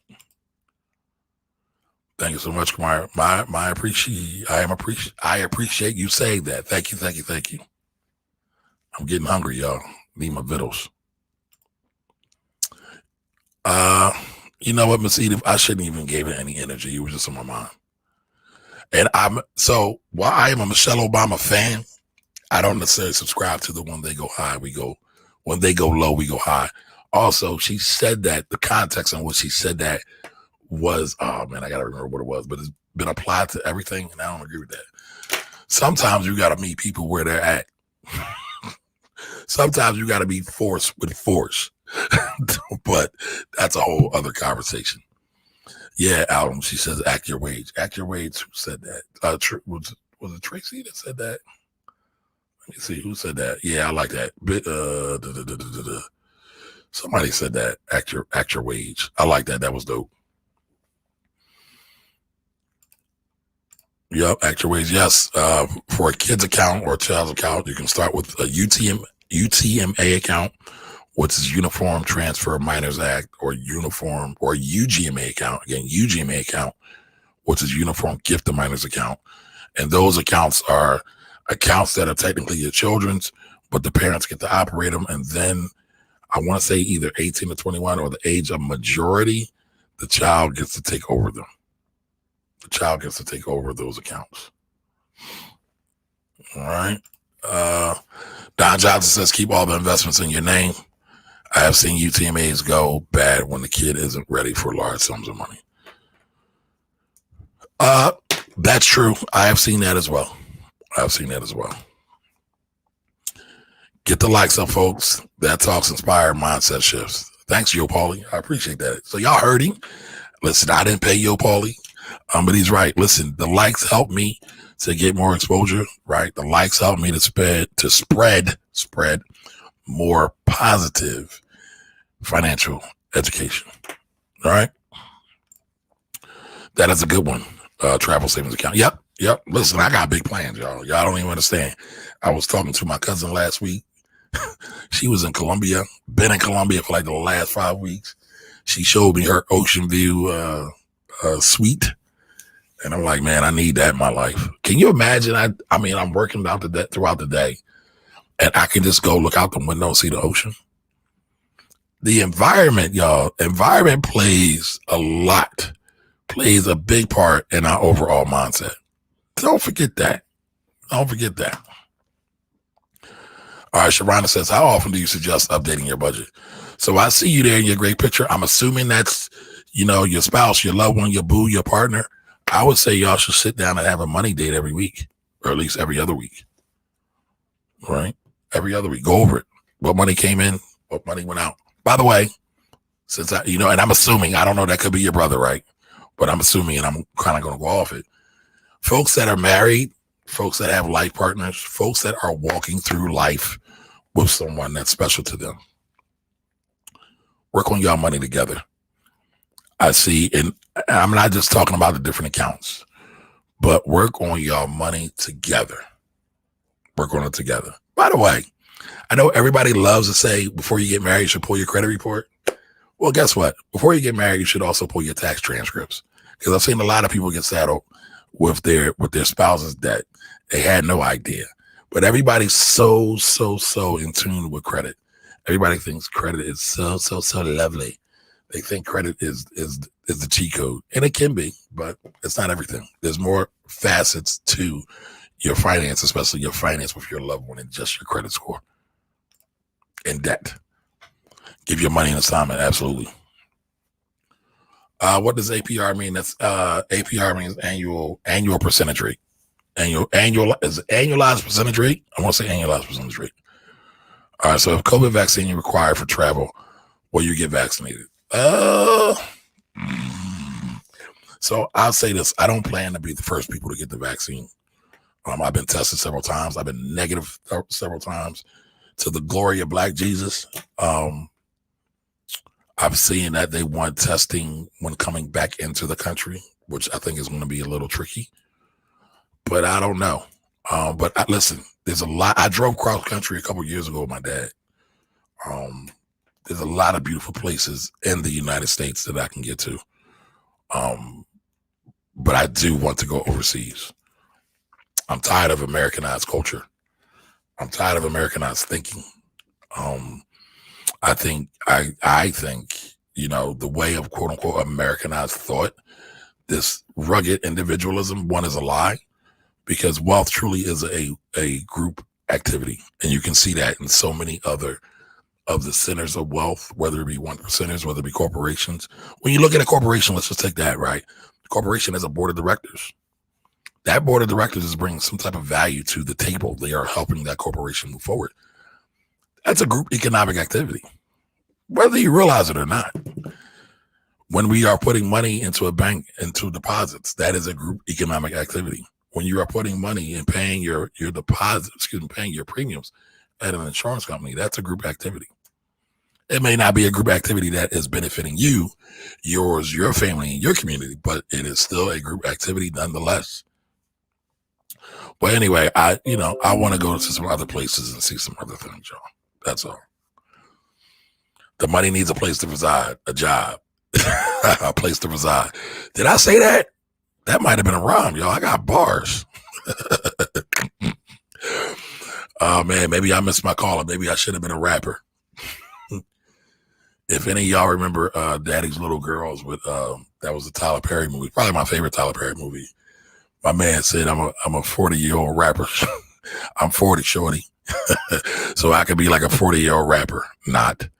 All right, so Wanda Vernon Collier says, my money is all over the place. Well, get it organized. So Jimmy says bars are greater than gold. That's debatable. Those bars could actually cost you more money in insurance costs, but that's a whole other conversation that most of my bars people don't want to talk about. Dawn Renee Ori, how you doing? And she said, that's good. I'm not sure what's good. I think I missed that. I'm trying to catch up. Yeah, Don, I knew it was coming. But listen, all of these thoughts are good, right? So, me and Jimmy may not actually see eye to eye on that, but it gives me a different perspective to think about. I'm open to think about it. I'm open to discuss it, right? That's the thing. We got to have, and I trust Jimmy, right? So we got to have people that we trust to bring these ideas to help expand our mindsets. And again, I'm all for that. Mount 8 ounces. I saw an article that stated that the average household, and they are a single person household, spends about $3,000 a year on dining out. They probably spend more than that. $3,000 a year. Yeah, that's about $300 a month. A little less than 300, say 250 on dining out. People should be fasting from eating out once a month and see how much they can save. That's actually a great idea, Alton. Fast once a month. So just one day out of the month. So take your money one day out of the month, your dining out money one day out of the month, and put it into an investment account or a savings account. I like that. We can call it our money fast.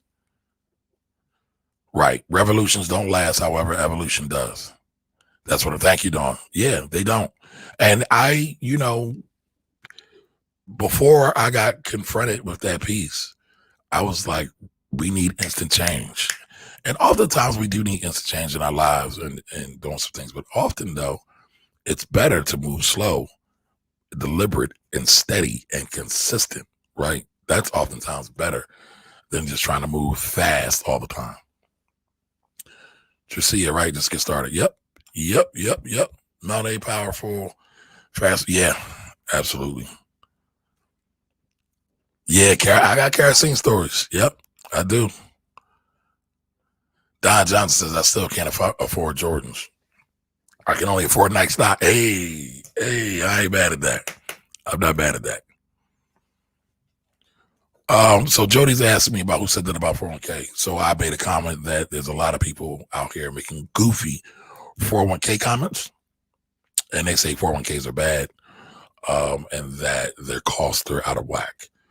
There are a lot of people that say that. A lot of your favorite social media gurus say that. A lot of your favorite social media gurus who've never tested for any kind of test, Series 6, Series 7, 65, or any of the like, who've never went to school for finance, who've never went to school for accounting, who's never went to school for economics, who has never probably read an economics book or has only read it to kind of spin it and sell something. That's who said it.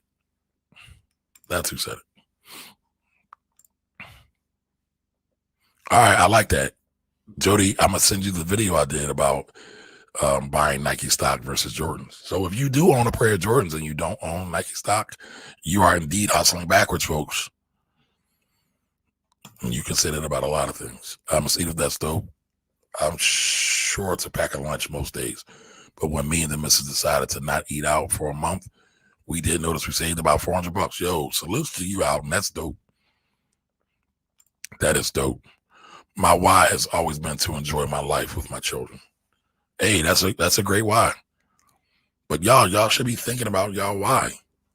Why do you want some of these things, right? So the why is important, right? Because when we get to these challenges in life and these roadblocks and these obstacles in life, you can say to myself, I'm doing this because of, I'm going this way because of, and remind yourself to stay your course, to stay your journey. I take care of my mental health with weekly something. I take care of my mental health with weekly massages and mindfulness. Miss Edith got some bread, y'all. She paying somebody to rub her down. Now, I got jokes about that, Miss Edith, but I ain't saying nothing. I ain't got nothing to say. Okay, so Don Johnson says, I disagree with cookie cutter approach. 1K ain't enough, 15K for... All right, so listen, Don, what they're saying is start with 1K. What I'm saying is start with 1K. I'm not saying to only get 1K. That would be, well, let me be clear. I thought I said it, but start with 1K and then get your next 1K. Put that in savings or your investments. And then keep building up that 1K with another K and another K, and then get 3K, 4K, 5K, 6K, 7K, 8K, 9K, 50K, and your account. But don't just start with one.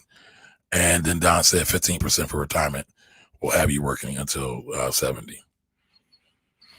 I mean, so it depends on what else they got going on. But if we're just talking about your average everyday American that's only saving 15% for retirement, by the way, your average American only makes about $50,000 a year. More than likely, they ain't going to cut it. He's right. You'll be off working somewhere. Dang it. It jumped to me again, y'all. The comments jumped to me again. So hold on. All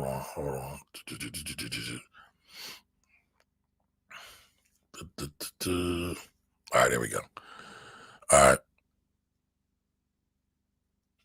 Right. Thank you, Maddox. Maddox is talking about the snowball effect. That is not his idea. That has been around for centuries. Yeah, but people, I don't know. I like facts, y'all. I really do. I think facts are important. And I think sometimes we get so caught up in giving people, if you say it enough, it becomes yours, I guess.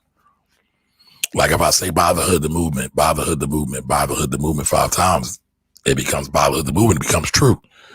Now, I'm using that as an example because y'all all know I'm affiliated and I rock with Buy the Hood. And they do have a movement going. But I feel I'm biased in that, just give you that because I trust them, I like them, I rock with them. But that's how I feel. Other people, a lot of times, don't even have any thought, concern, or consideration to where they got these ideas from at all. And they just say stuff over and over again.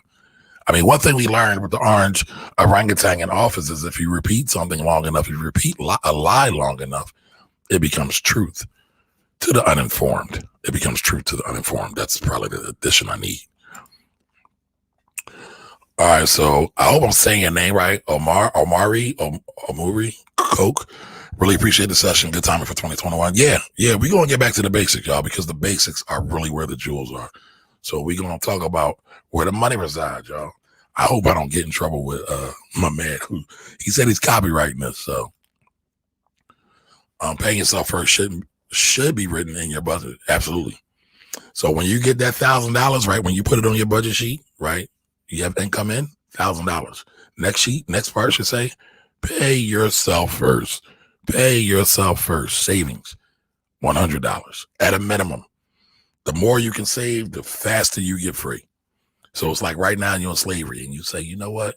If I can take out of that 1,000, I can put 30% and I can put $300 into savings. And at some point I can use that same $300 to buy some dividend paying stocks that helps to generate income, or maybe some real estate stocks that generate income, or maybe even a piece of real estate that generates income. How fast do you replace your income? Right? So, I mean, that's the way we got to be thinking, y'all. Black Fire. Yeah, I like that. You like that too? Don't y'all steal it from me. Shauna, my other tax sister, didn't you just call me? Are you stalking me? Do I have work to do for you? All right, so Trisha says, I'm trying to get my family into multi-generational living. Yeah, it will save y'all some money. And with that money, you can invest. There's a sister who was on somebody's podcast. I can't remember whose podcast it was. Her and her brother bought a house. They started renting a house together. And they also would help babysit each other's children when they would go to work. But as a result of that, they saved so much money that they wound up buying a multi-unit property and then renting out a piece of it, right? So they combined forces, rented it out, and now they're able to make more money. It works, y'all. It can work. But again, mental health will always be more important than money. So keep that in mind. Mental health is always better than money.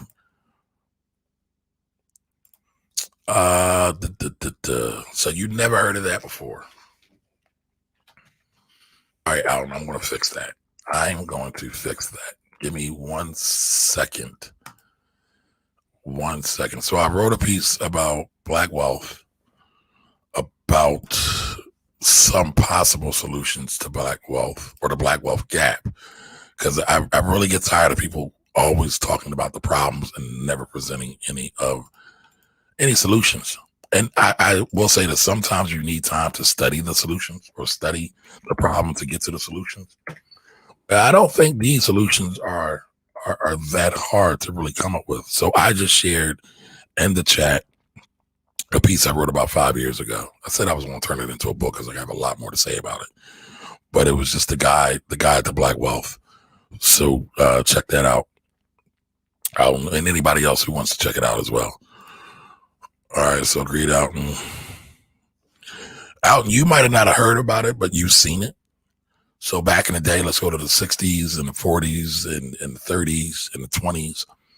Grandma and auntie and my mom and Nana and Pop and Big Mama, a lot of times they lived with somebody, whether it be their sister, whether it be a daughter, and they lived together.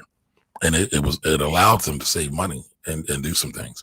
But also during that time period, Black people tend to live in closer geographical proximity to one another as well. I mean, because if you go to certain neighborhoods still in Philly this day, you'll have cousins and brothers and sisters all in like a 4 or 5 block square radius.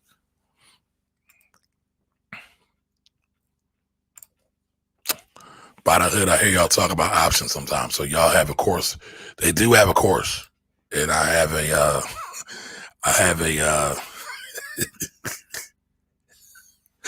yo, Jimmy's a character, y'all. He's interrupting my flow here by making me laugh. And I have the affiliate code for it out if you want it. All right, so Bada Hood says, tell them to check out us on the Black Wealth Project Sunday evenings at 7:00 at the Black or at the Hood on every platform except Christian Mingles and Farmers Only. I'm dying. I don't know if y'all seen the Christian Mingle and the Farmers Only commercials, but they are hilarious. All right, so Mint and personal finance, I'm gonna go through apps. Okay, that's dope. That's dope, Mannix. I'm glad a lot of y'all are thinking about this, right, and using it. What's up, Financial Anatomy? Yeah, he got jokes, don't he, Alton? Right, Wave is a free software that makes tracking easy. Wave is an invoicing tracking software, I believe, Mark. Is that correct?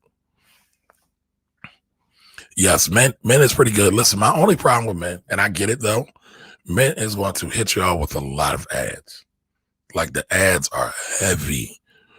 I don't know if y'all ever seen Credit Karma. Credit Karma, the ads are heavy. Any of these free services are going to give you heavy ads because they had to figure out ways to pay for all the infrastructure that they've had. Right?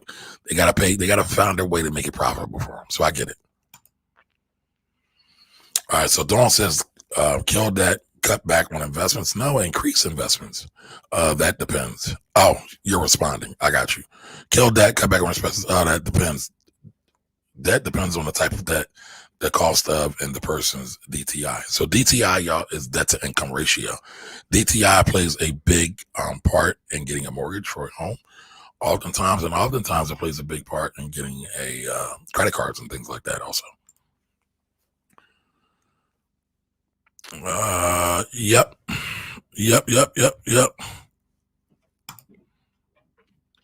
That is true.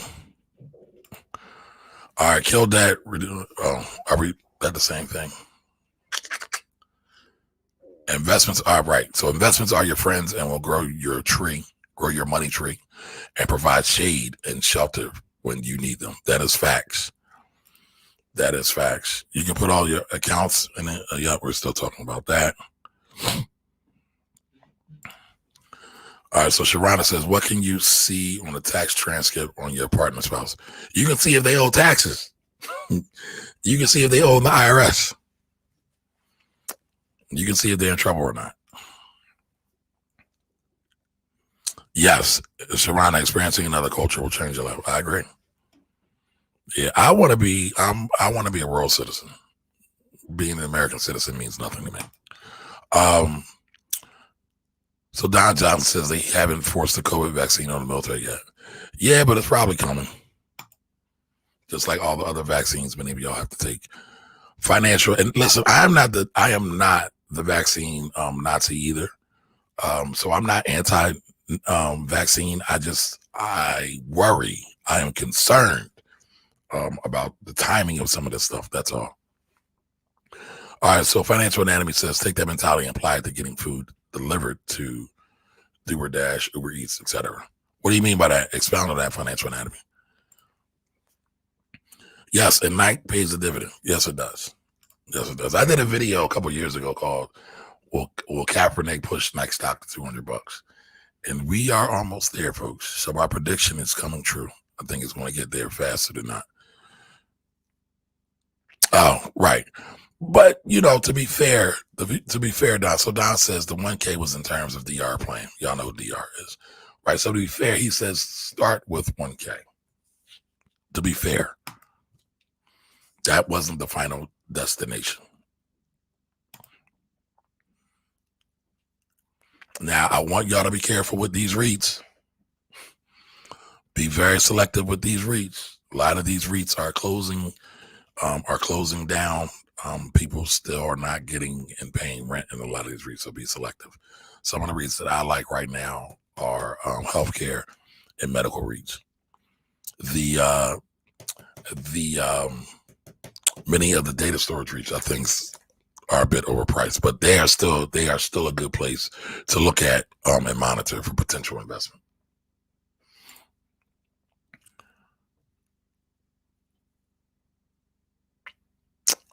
He did. Okay, I missed that. Sorry. All right, so Adrian. Hey, Adrian, how you doing? A lot of my family still practices integrational living, right? I've been living with my mom for a year, and my sister and her family live on a few blocks away. But when this pandemic slows down, I'm out. I need my own space and privacy. I get it. But just imagine, maybe y'all got a little bit of a bigger place and you can have more privacy and potentially keep your expenses lower.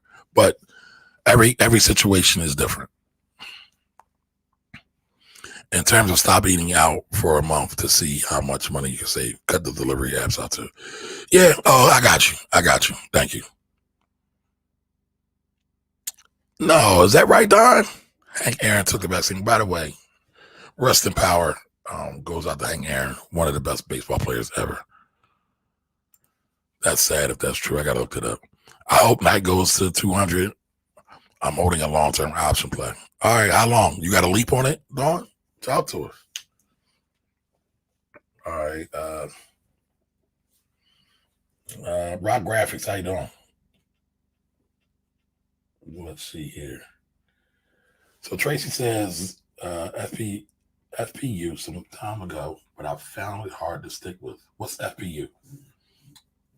It goes have a great financial learning foundation.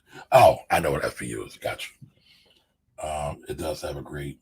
I guess. I mean, I'm not. I'm not. Listen, Jimmy's over here terrorizing me on IG, y'all.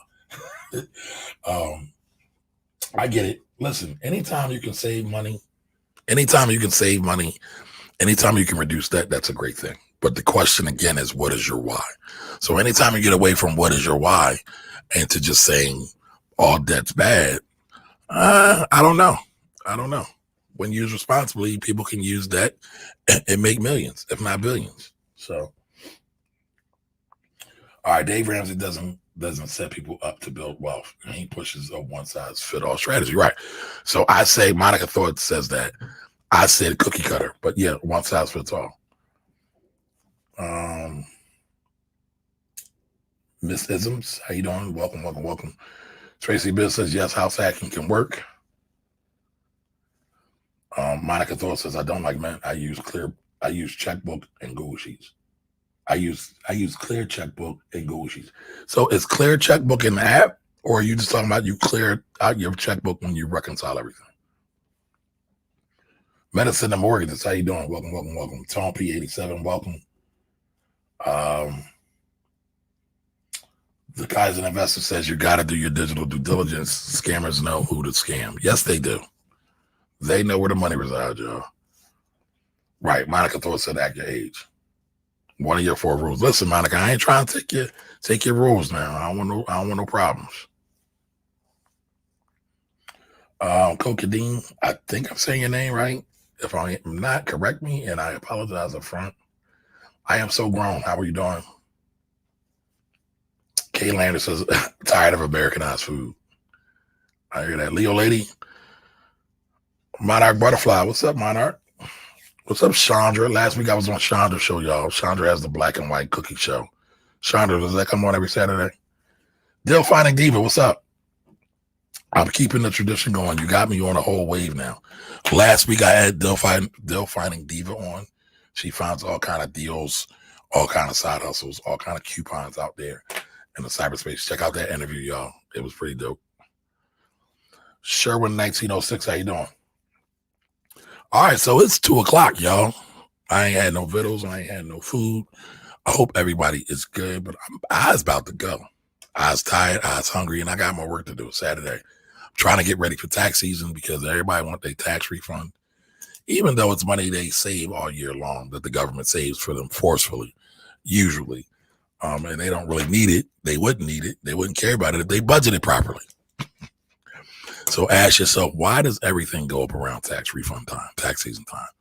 Why is everybody getting new cars around tax season time? Why is everybody getting new furniture around tax season time? Because their savings has come to deliver them. But if they just kind of flipped it and they saved themselves, tax refunds wouldn't matter. But listen, I know that's going against my industry, right? I'm not supposed to speak against my industry that I make money from. I can't critique it.